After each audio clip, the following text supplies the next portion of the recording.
Hey everyone, and welcome to the review of the Series 10 three-parter, Extremis, Pyramid at the End of the World, and Lie of the Land. And yes, I know what you're thinking, it was delayed. We have lives too. I'm sorry that it was delayed, but we were busy. But we're finally here. We're going to review the three-parter. I still am fucking busy. Yay, we have stuff to do, but we're taking time out to review it for you. I hope you appreciate that. So, yeah,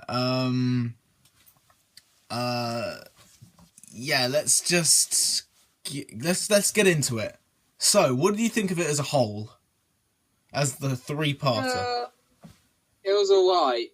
Yeah. See, as it progressed, it became a lot better, but at the beginning, it was just really not needed. It was lacking, yeah. Yeah. So, It's like meh. Yeah, it was meh. It was a meh kind of thing. But, so, yeah, as you say, like, it was kind of off and on for me, because the story, looking at the story as a whole, it was alright. Like, as a whole plot, it was alright. It was nothing amazing, but it was alright. It could easily have been pulled off as a two-parter, to be honest. Yeah. Yeah. So here's the thought process. Episode 1 could have really been wedged into the start of episode 2. Yeah. And we'll explain that in a bit. And then episode 3 out of the three-parter was a bit all over the place, to be honest. It was a bit jumping from here to there, and it was, I don't know. Like me. Oh boy, yeah. So, okay, let's separate the episodes and we'll review episode 1, Extremis. Extremis. Oh, that's what it was called. Yes, the one in the library, just to refresh your memory. So, the library. I know what it is, I just don't know its name. Yeah. I just headbutted it all. So, okay, so aesthetically, I thought it looked amazing, actually. Probably the best looking episode.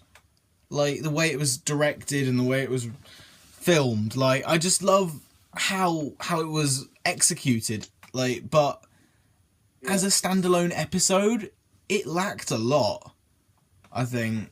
It really lacked.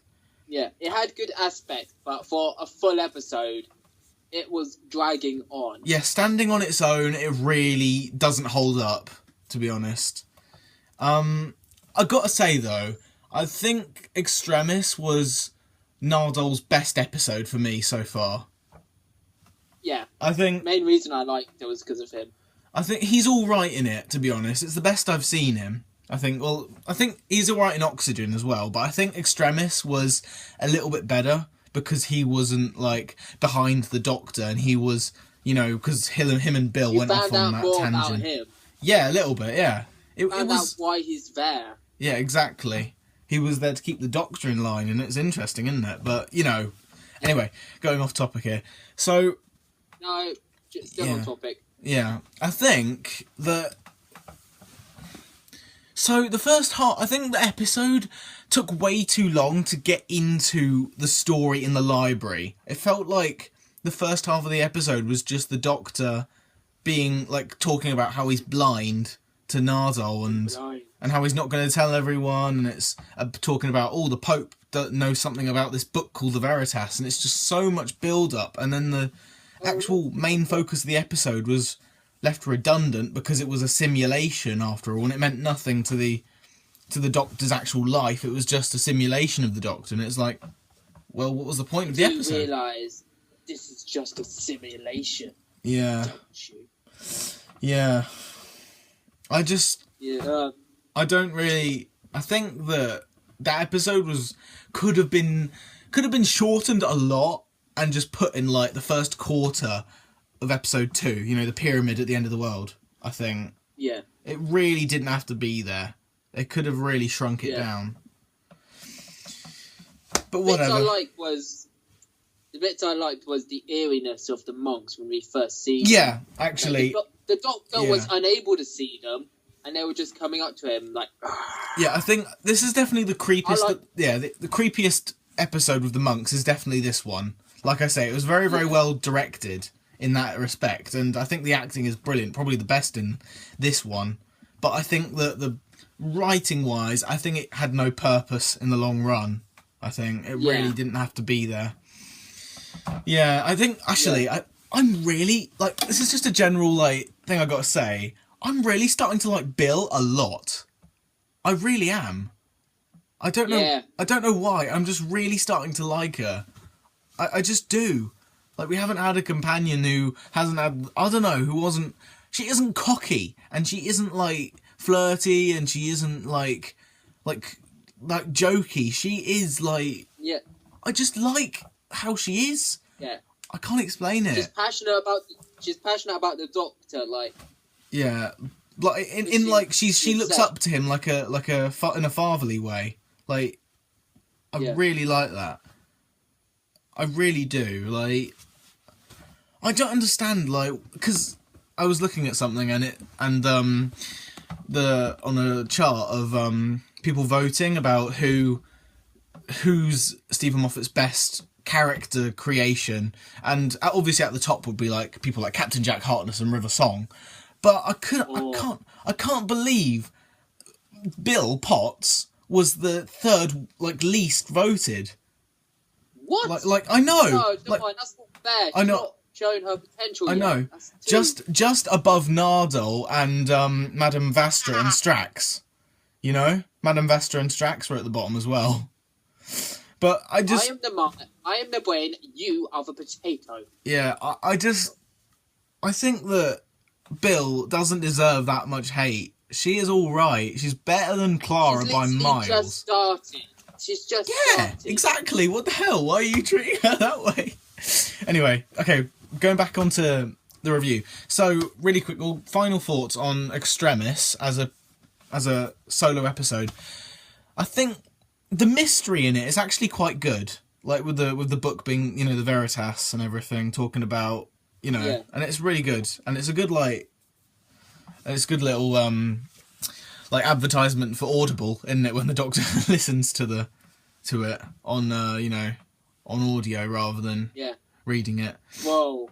As you're speaking now, you actually sound robotic. What do you mean? That's creepy. What? Like, when you were saying Audible and stuff, it's like a bot just took over the chat and just did an advertisement for Audible. No, anyway, exactly. Yeah. So anyway, let's just continue. So yeah, I think it'll be cool. I think it's all right in that respect. It was executed quite well. Yeah. So, yeah. So, alright, so I give the episode as a whole, I don't know, a 6 out of 10. I think, out of 10. I think, as a solo episode, it is one of the weaker ones of Series 10, to be honest. Very. Yeah, so, moving on to episode, what? No, my review now. Yeah. I didn't rate it. Fair enough. Normally I'm optimistic, but I normally put the higher grade. Like 5 out of 10. It's not... I don't like it at all. Yeah, nothing there for me. There isn't... It's just a pretty stale episode. It's just not really much substance to it. It's just a simulation, and it's just like... Simulation. Yeah. I'll stop quoting. Yeah, so, episode 2, The Pyramid at the End of the World. I think it's the longest Doctor Who episode name ever. The Pyramid at the End of the World. I'm pretty sure. Anyway, so... Quite long, yeah. Yeah, The Pyramid at the End of the World. And speaking of which, I'm probably going to have to shorten the name to The Pyramid in the title credits of this video, because otherwise it's going to be tiny, minuscule text size at the start of this video. So that'll be fine. Just whole, this look like a terms and conditions. just the small print at the bottom of a packet or something. Yeah. So let's go on to the episode. So okay. I think it's my favourite of the 3-parter, episode 2. I really quite liked it, actually.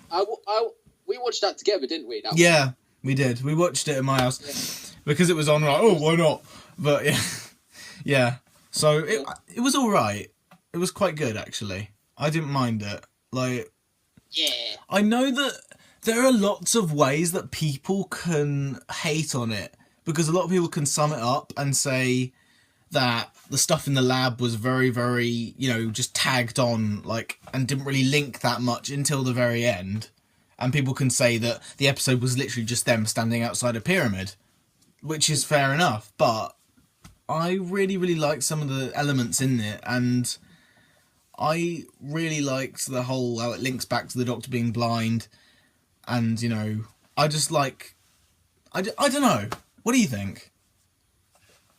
Like, it really lifted it up from the first part. Yeah, definitely. It went really low for the first part, like, because it was not that required. Then it just shot up really high for the second part, for the finale. Yeah, definitely. How it's like, where she finds out he's blind and she's basically in tears, scared for him. Yeah, definitely, yeah. And character development in there, always love that. Yeah. And that she caused the world to change forever. Yeah, because Anyway, we'll talk about that part in episode 3. We'll leave that episode 3.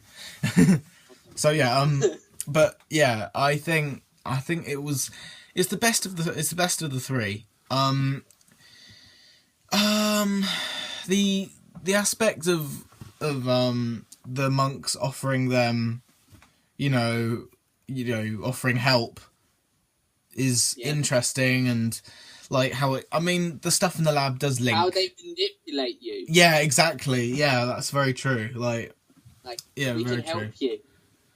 Yeah, and the fact that they have, they can predict the future in their little pyramid.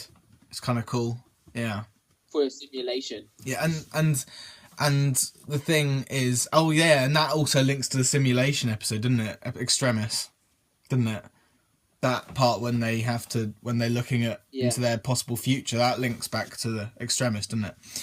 Yeah. I gotta say though, like, Extremis is like pointless.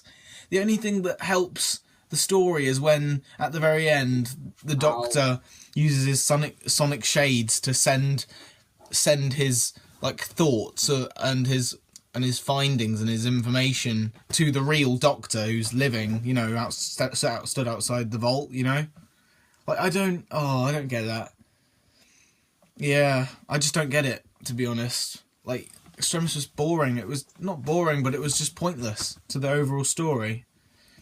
But anyway, really quickly back to Extremis, because I forgot. In Extremis, we found out who was in the vault as well. Yeah, Missy. that was rubbish. That review. It was so predictable. Like, because Missy is like everybody's like number one. Like, okay, who's in the vault? Probably Missy. Failing that, there's John Sims Master. Like, we were determined. We were hoping it'd be him. Yeah, it'll be a little bit of a twist, and besides, I love John Sims Master, so why not? But John Sims is my master. Yeah, I think it's just so predictable, and to be honest, the scenes when she's facing her execution, they were so like just wrenched in there, like it didn't belong in the episode. Like, I just don't get it. It was just so pointless, and we didn't even see her in Pyramid at the End of the World. Like they could have left it, and I don't get the point. Like, I just don't. They might make something of it, like, in the future, but I just don't know, because, like, episode 9 of the series with the Ice Warriors doesn't look like it will have Missy in it. Like, I just don't understand. But, like, anyway, we'll talk about that later. But yeah, so back to Pyramid. I like the fact that they're getting, like, the army involved. I think They should have brought Unit into it. That felt like it should have had Unit in the episode. Don't you think? Yeah. Because I forgot about Unit. yeah, Unit should have been in there because like that's a problem actually. Yeah. Yeah. There's also another. Shut up. Talk. Yeah.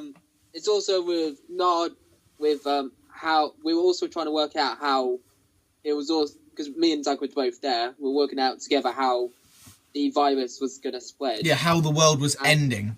Yeah. Yeah, and it was through Nardo, and it's like, oh, that would have been brilliant if that happened, though. Yeah, it would have, because we suspected it was Nardole because he inhaled the fumes from the lab and it kind of made him faint in the TARDIS, and then he'd probably spread the pathogen to everyone else when he got off the TARDIS or something. Exactly. But no, that's not the case. It was just a side effect, I guess. Nothing really came of that, which is a shame. It would have been an interesting plot device for episode 3, but whatever. You can't do everything, I guess. Yeah, that's a wasted plot device. Yeah. But, and you know. Oh, yeah, it just was a problem I had. Yeah, it was just a problem. We just passed out. Yeah, it's like, really? Yeah. Anyway, I mean, they can't do everything. But, the whole idea about the army wanting to take charge and they're saying, look, Doctor, this is our planet. We get to decide our fate. And it's like, the Doctor's like, you stupid pudding brains. Yeah, so I think it was cool, like the tension in there and everything. Even though like the Doctor is he's president of the world or something, and yet they disobeyed his orders. Like that doesn't make sense. Yeah. Like, I don't like the idea of him being president of the world. It's completely stupid. But if he is, then surely they should follow his rules, right? If he's president of the world, like in dire needs. Like, okay. Well, would you follow Donald Trump's rules? Gotta build a wall. I'll build a wall and put tangerines all over it. Anyway, yeah, as you were saying. Nah, that's it. Okay, fair enough. Yeah, I think the monks were at their best in Extremis. They were all right in Pyramid, but they weren't really the centre piece, even though it is labelled their pyramid, isn't it, the episode? But you know, whatever. Yeah, it's the way they killed people. It's like, actually pretty creepy. Not pure. I'll kill you. Yeah, I mean, the reasoning for killing them is a bit like, all right then, okay, he's dead. Okay, that person's dead. Yeah. It's a bit like it's a bit like but just once they say, sorry, what? No, you talk. Yeah, so it's once they announced that once they said, are you pure? I knew straight away, the companion. It's always the companion that's pure. Yeah. And it's built, it's perfect. So predictable. So for the Doctor. A bit predictable there. Bit predictable. You're like, all right, those army guys are going to go in there, be stupid, and they're all going to get themselves killed. All right, it's going to be Bill who's going to make the agreement, and the Doctor's going to be cross with her and all that, and it's going to be like, all right then. Bit predictable in that respect. I mean, yeah. But what can you do? Yeah. You win some, you lose some. Yeah, exactly. Yeah. I mean, and then one last bit about this episode. The last little scene with the reveal to Bill that he's blind is kind of cool. I think it does link the series, like put the series together like, as a whole, like, you know, linking Oxygen to this 3-parter in a way. Not my microphone. Yeah. But yeah, it's all right. I think that they should have made him blind, like for the whole series to affect all of it. That would be his thing, like the bad wolf, him being blind. That would have been really. I think that would have been good if they would have like left it longer. It would have like added a new spin to his Doctor, made it fresh again. But they only had it for 3 episodes, technically only 2 stories, and it was only halfway through one of the stories, and it's like, what? Yeah, and yet he could still technically see a tiny bit. Yeah, he even saw a bit of his sight in Extremis, didn't he? When he was when he was trying to read the Veritas. But oof. No, I was talking about the sunglasses as well. Yeah, They exactly. gave him- Like, I mean, that would have been cool. Like, if he used that instead of getting his eyesight back. Like, he didn't get his eyesight back until he regenerated when Chris Chibnall took over as Doctor Who. You know, took over the show. You know. Like, I was like, is that the new Doctor? no. Chris Marshall is rumoured. But anyway, I think it would have been cool if he's remained blind until he actually changed to the next actor. That would have been better. Yeah. I think. Would have been very interesting. But whatever, if it benefited the story, then whatever. I mean, without that little plot twist at the end of Pyramid, then the story wouldn't have carried to the next episode, would it? But speaking of which, let's move on to the next episode. Lie of the Land. Cool. Ooh. It's all right, actually. It's not bad, but it's not the finale I was expecting either. It was very all over the place, to be honest. The fake regeneration I did not like particularly because why? We already knew he was in a Cyberman episode. So why is he just going to pretend to regenerate? Yeah, very, very predictable. Well, we haven't seen the Cybermen, so we know you're not regenerating. Exactly. It's a bit predictable in that. But I mean, at the same time, Peter Capaldi did tweet out that his regeneration is going to be very complicated. So maybe he will have regenerated, but something went wrong, and he stayed as his face, and he's permanently in regeneration or something. I don't know. Like, who knows what could happen? But yeah. No, he said, "Do you think the regeneration was a good effect?" As in, he did it. No. But he tweeted out earlier saying his doctor's regeneration, will be much more complicated than usual. You know. Fair enough. Yeah, that's what. So maybe at the back of my mind, I was thinking, are they going to do it? I don't think so, but that's what I was thinking. Like, it was good though. Like the fact that the Doctor did test Bill that much, it was good character development in that respect and all that. Yeah. After that, I mean, it was just like the Doctor and Bill and a couple of soldiers travelling about. That was it was alright. I mean, all of the soldiers were red shirts in that respect. They all bloody died. But, you know, what can you do? Unnamed characters always die. So... Did they? Yeah, not they all did. of them. Huh? No, I'm pretty sure... I swear there was 4. 2 died. 1 forgot his memory and the other one just there. I don't know at this point. I wasn't really... obviously, I don't care about them because I don't really remember. But, yeah. Yeah. And they also gave us a look at how Bill looked so much to her mum. Yeah, because she really wants to see her mum, and you know, and the Doctor gave her wish technically by the photos, which turns out to save him. Yeah, exactly. It's like, I'm so clever, but I didn't even know it. Yeah. So and then he just puts on an ego like that. Yeah, that's the Doctor for you. But I think that it is Doctor. So yeah, I don't know. I mean, it was good. I mean, I knew that Bill sacrificing herself wasn't going to go through. Like, you knew that she wasn't really going to die there. Like, they tried to make something of it, but it didn't really work. You know. Yeah. I don't know. Seems like the norm every episode, like every story, Bill nearly dies but doesn't.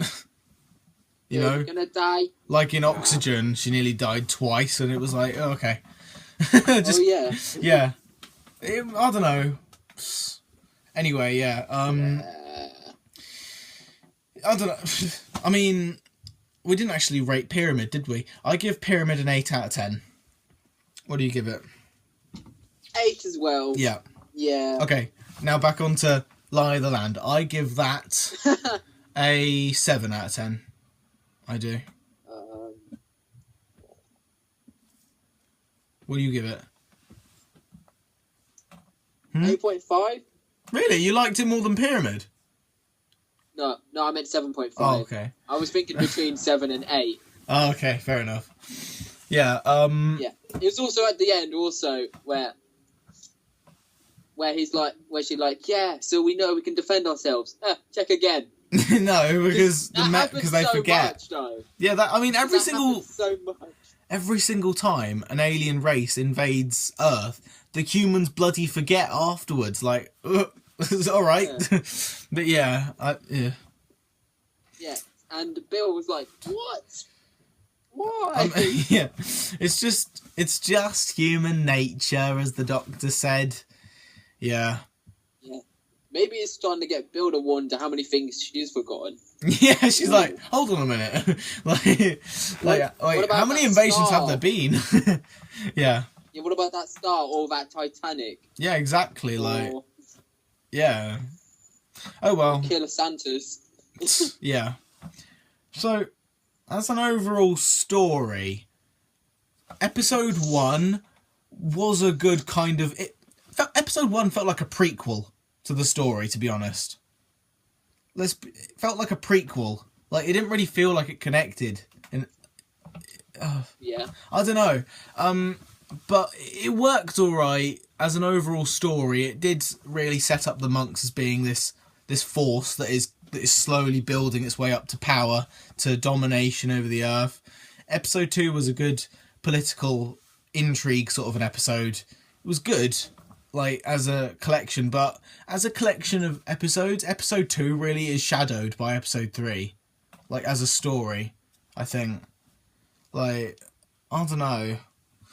Episode 3 was an alright conclusion, but I don't know, I wasn't a fan, personally. Yeah, I just worked out what we would have overall given this. What? You would have given this an overall of 7, with all 3 ratings. Yeah, I'd say about 7, yeah. 7.5/7, yeah. Yeah, and I would have given it 6.83, we're going. Yeah. That's a pretty old rating right there, Kane. But yeah, whatever. Yeah. I don't know. It's not the best. Okay, so as a story, I think I'd place it as a 3-part, as an overall story. I'd place it as my, probably, because there are 6 stories in series 10 so far. I'd place it about 3rd place, maybe 4th place behind Knock Knock, because Oxygen's my favourite so far, followed by Thin Ice, and then Knock Knock, and then I'll give maybe The Monks a 3-parter, 4th place maybe. I don't know. Yeah, I'd have to agree with you on that. It was alright, I think, but could have been better. Yeah. To be honest, there is always room for improvement. Yeah. But yeah, now for the next time trailer, the Ice Warriors. Oh boy. Lego hands. Yeah, they don't have Lego hands anymore, for goodness sake. That was only in the classic series. Hands. What? But it looked like Lego. It looked like Lego hands. I know they did in the classic series. They don't anymore. No, in the next time trailer. No, they don't. They don't have Lego hands. To me. Oh, whatever. They Lego hands. The episode name is called The Empress of Mars.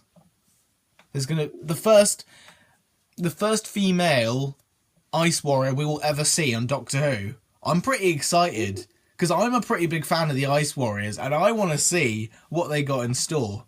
And oh boy, I'm pretty excited, to be honest. I kind of like it. Apparently we're seeing a bit of Doctor, obviously. We're seeing Bill, and also we're seeing Nardole, if my memory serves me correctly. We're seeing him in the episode again. Yeah. So, I don't know what to expect. Hopefully Nardole is alright, as usual. He hopefully doesn't ruin the episode. He hasn't so far, hasn't ruined many episodes for me, apart from the pilot. Good boy. Apart from the pilot, he hasn't ruined any, to be honest. He's ruined the pilot. He was crap in the pilot, but in the others he's been quite good, to be honest. He hasn't been bad. He was just there. He ruined it for me. He was bleh. But anyway, so there you go. The review of Extremis, The Pyramid, and Lie of the Land. there you go. 7.5 from me and a 6.83333333 recurring from Kane. Yeah. Yeah. Yeah. So, yeah. I hope you enjoyed. Yet again, I apologise that this review was late. We have lives. We were busy. Hope you can forgive us. Stay tuned for The Empress of Mars, which I'm hoping will be this weekend.